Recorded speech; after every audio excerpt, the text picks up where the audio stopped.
kayaknya semua hidup aku gila deh. Halo semuanya, aku Rena Felsina Aziza. Selamat datang di Bincang Sosok.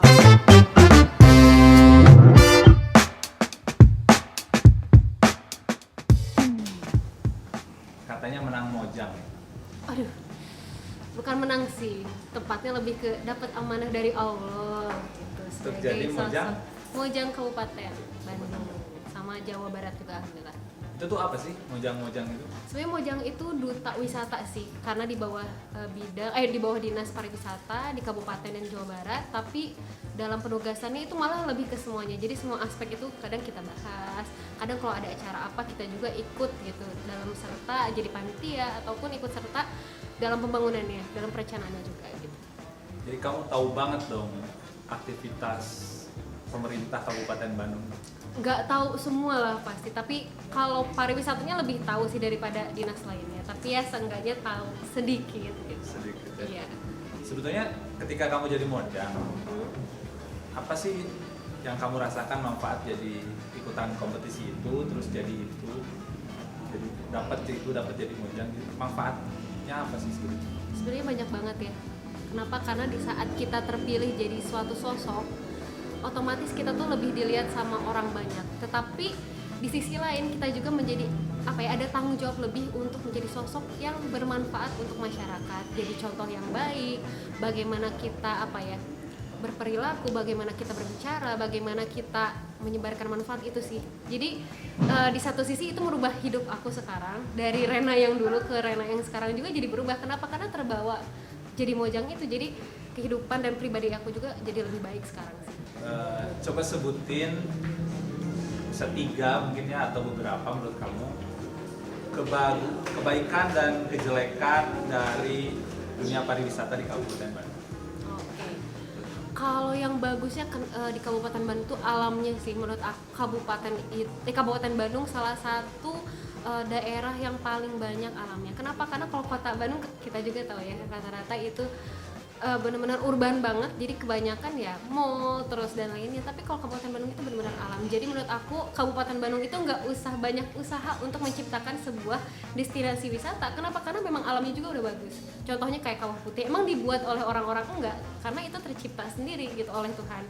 Tapi kejelekannya itu adalah cara merawatnya. Menurut aku nggak cuma Kabupaten Bandung aja ya, daerah lain juga di provinsi manapun memang dalam masa perawatannya itu kurang baik. Dan orang-orangnya juga, contohnya dalam buang sampah itu masih kurang banget. Jadi kalau ke Kawah Putih kemana pasti masih ada aja gitu sampah itu. Jadi menurut aku memang bukan salah alamnya, tetapi salah manusianya juga yang merawatnya itu kurang. Ada lagi nggak problem-problem yang ketika kamu perhatikan seandainya nggak gitu keren sih Kabupaten Bandung? Ada sih, tapi ini menyinggung suatu perusahaan besar.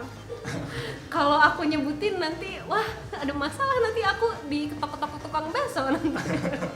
Tapi sebenarnya Kabupaten Bandung itu banyak sekali destinasi wisata, tetapi itu bukan punya masyarakat atau pemerintah, tetapi punya salah satu perusahaan besar. Mungkin Siapa itu? pada tahu ya, aku nggak akan nyebutin, tapi itu salahnya di situ. Jadi banyak banget petani di sana, masyarakat di sana yang mau misalkan membuka usahanya di sana, tapi biayanya terlalu besar ataupun nggak boleh. Terus misalkan ya biasalah namanya juga perusahaan, yang mana sih yang lebih untung?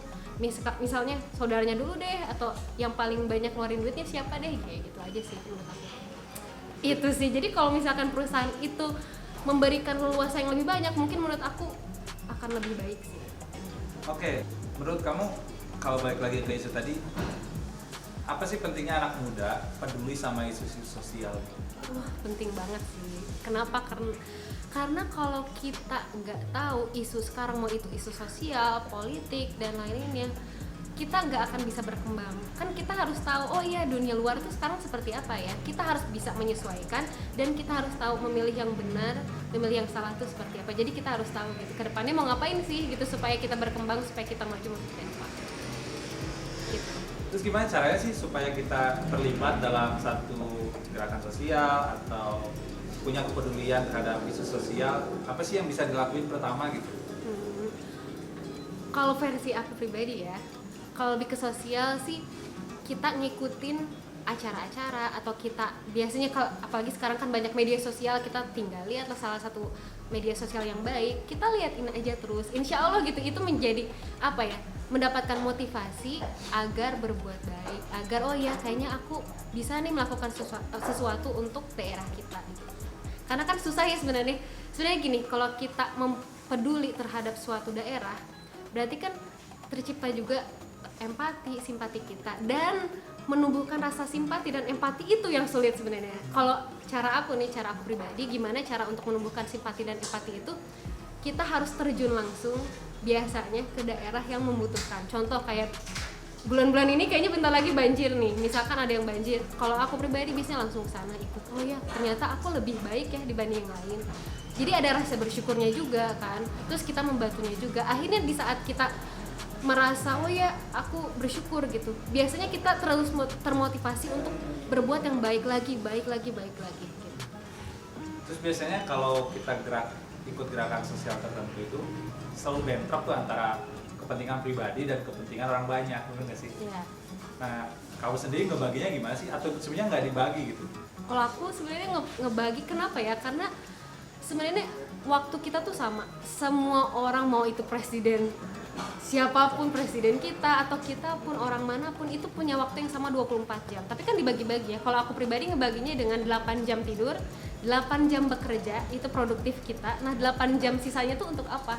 Kita kan bisa untuk ya mengikuti kegiatan sosial, hobi kita, rebahan juga kan perlu ya. Rebahan itu salah satu menurut aku cara bagaimana kita mengembalikan semangat kita di hari itu gitu. Jadi 8 jam ini kita mau ngapain sih? Karena 24 jam kan, 8 jam tidur, 8 jam bekerja, produktivitas kita untuk menghasilkan cuan karena itu juga butuh. Nah 8 jam buat apa sih? Nah itu bisa buat sosial, bisa buat rebahan juga, dengerin musik, apapun, olahraga. Nah itu 8 jam itu yang harus kita maksimalkan gitu. Jadi bagi gitu ya? Iya, harus dong. Aku nggak ngebagi. Harus dong, kalau nggak ada gitu-gitu bingung. Kalau aku malah sampai sekarang punya buku, aku alhamdulillah nemuin satu sosmed yang emang jual buku, dan itu bener-bener kita ngebagi waktu kita. Akhirnya dari situ terbiasa. Biasa kan kalau kita udah memulai suatu kebiasaan selama 3 minggu, itu biasanya jadi kebiasaan yang nggak perlu dilihat lagi juga, kita lakukan.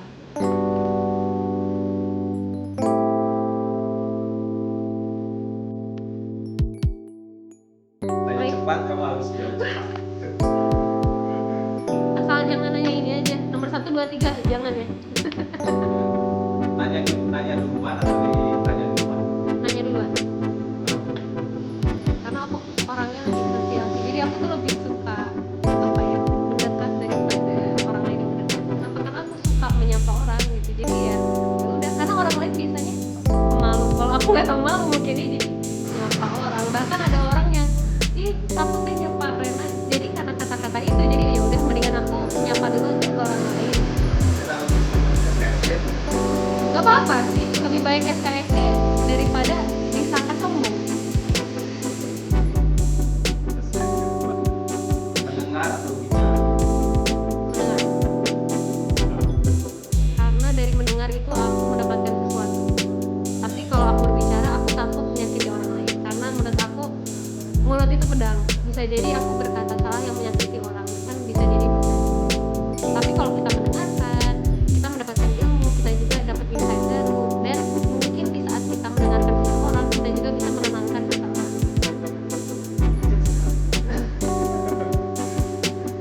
Suka makanan berkuah atau makanan yang kering? Berkuah ada.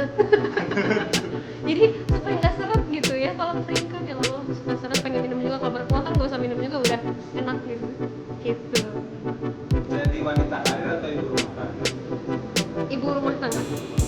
Kenapa? Karena ya namanya juga apa ya, wanita ya, sejauh kita apa ya berkarir, tapi ujung-ujungnya jadi ibu rumah tangga. Dan kalau kita milih ibu rumah tangga, nggak mungkin juga kalau kita bisa berkarirnya dari rumah. Kan sekarang banyak ya pekerjaan yang bisa dilakukan di rumah, online shop dan lainnya. Jadi aku lebih milih ibu rumah tangga. Jadi anak bisa Ini jawabannya mendidik keduanya. keduanya gitu. Iya, kalau kata majusia kan kenapa kita harus menjadi sosok memilih gitu, karena kita juga bisa melakukan keduanya. Saran kamu kalau berbang saat menempuh susah Saat menunggu di suatu tempat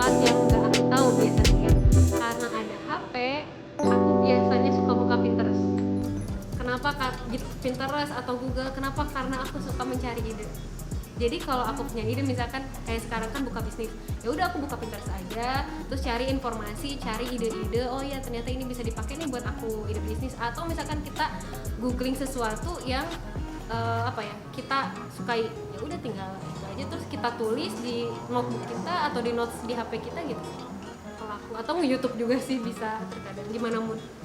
Ketika dapat deadline, biasanya yang dilakukan apa? Seserian. Soalnya kalau stres makin parah. Jadi kalau aku dapat deadline itu aku harus kembaliin mood aku dulu baru aku bisa mengerjakan sesuatu. Tapi kalau akunya stres duluan biasanya nggak beres. Jadi aku menghibur diri aku, misalkan makan sesuatu yang aku sukai terus baru mengerjakan deadline. Alhamdulillah beres gitu. Intinya jangan stres lah. Hal yang paling tidak kamu sukai apa? Bisa apa? Spesifik deh ya kayaknya ya. Nggak tahu deh. Oh, bebas ya. Apa yang paling nggak kamu sukai? PHP. PHP. Karena aku nggak suka misalkan dijanjiin sesuatu tapi nggak ditepati gitu. Jadi misalkan kalau udah janji tapi nggak jadi. Kayaknya semua orang sih ya kalau itu. Tapi aku paling bete gitu. Misalkan udah dijanjiin sesuatu tapi pas kita tagih nggak bisa, bla bla. Udah bete. Bye. Gitu. Jadi jangan PHP Rena Pak. Iyalah. Rena juga nggak PHP ku. Hal paling gila yang pernah kamu lakukan apa? Kayaknya semua hidup aku gila deh. Karena aku orangnya emang out of the box, terus emang orangnya nggak tahu malu juga. Jadi kemanapun aku melakukan hal gila. Cuman yang paling gila menurut aku ya, aku dulu ketua himpunan kan di UPI. Dan jurusan aku pendidikan anak usia dini. Tapi waktu itu aku pas jadi kahim ngundang DJ buat acara aku pribadi dan di sana ada dosen-dosen. Iya sih, karena kita joget-joget dan anak-anak usia aku kan pada suka ya. Dan yang lucunya adalah kita tuh bukan nge-remix lagu-lagu yang R&B atau apa gitu, bukan electric pop, tapi lagu-lagu anak-anak yang di DJ-in, di remix. Jadi aneh aja. Tapi itu lucu sih. Gitu. Hal apa yang sering kamu temuin dari orang salah sangka tentang kamu? Sombong. Nggak tahu muka aku nggak tahu ya muka aku kayak gimana, cuman orang-orang pasti takut lah kalau ketemu Teh Rena atau di DM Teh Rena sombong atau apa, kalau tahu kan aku agak sengklek ya orangnya. Iya begini aja gitu, kalau orang lain tahu ya SKSD malah. Nah itu sih aku nggak suka orang yang bilang aku sombong. Kenapa? Karena ya gitu, padahal aku kan kayak gini, kalau disapa duluan aku langsung oh ya hai kayak gitu sih. Jadi ya udah. Terus dari semua masalah sosial di Kabupaten Bandung, ya, kamu pengen kesel banget sama yang mana dan pengen banget nyelesain itu? Sumber daya manusianya sih. Jadi ya sebenarnya sosial ya sebenarnya. Ya udah satu spesifik lebih ke kebersihan. Kenapa? Karena menurut aku, ya aku udah bilang kan di awal juga, alam kita tuh nggak usah diapa-apain udah bagus. Sawah di mana-mana, gunung udah banyak, terus curug udah banyak dimanapun, tapi kita tuh kurang bisa merawatnya, kebersihannya juga kurang banget. Nah itu mungkin ya, jadi sumber daya manusia diperbaiki, insya Allah gitu kita pasti maju, kebersihannya juga. Hal apa yang akan kamu lakukan dan ingin banget sampai akhir 2020 ini? Yang belum dan mau oh, iya. kamu lakukan? Kalau buat aku pribadi itu bisnis aku harus maju, karena aku baru mau launching. Tapi kalau buat sosialnya aku pengen ikut beberapa kegiatan sosial di Jawa Barat yang mungkin terlaksana, karena ada katanya nggak jadi gitu, tapi ya semoga jadi aja sih. Jadi 2000 apa yang nggak jadi? ada aja, karena itu belum boleh dibocorin Oh, iya. tapi ya semoga terlibat dan semoga terlaksana. Jadi lagi ada project yang harus ditunggu publik ya sebentar lagi ya. Insya Allah, Semoga ya jadi, makanya ya. semoga jadi 2020. Apa tuh ya? Penasaran ya? Iya nanti aja kita lihat. Oke, terima kasih Rena. Menyenangkan sekali.